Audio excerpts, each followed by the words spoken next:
wasiirka wasaaradda xiriirka golayaasha iyo arrimaha dastuurka Soomaaliland Maxamed Xaaji Aadan ayaa tacsi u diray eheladii marxuum habeenkii xalay lagu dilay deegaanka Dararweyne ee gobolka Sanaaga marxuumkaasi oo lagu magacaabi jiray Salebaan Xuseen Maxamed. wasiirka ayaa sidoo kale si adag uga hadlay dhacdadaasi isla markaasina ciidamada qaranka ugu baaqay in si dhaqso ah gacan ku dhiglaha dilka geystay loo soo qabto.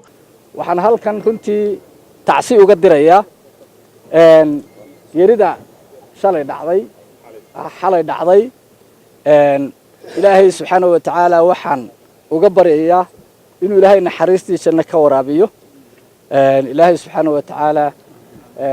jannatul firdaws geeyo waxaan kale oo runtii iyadana aan faruun dirayaa mas'uuliyiinta iyo ciidamada qaranka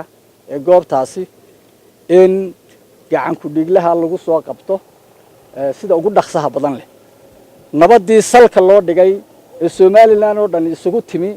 ee aanay u kala hadhin cidii maanta isku dayday inay wax yeesho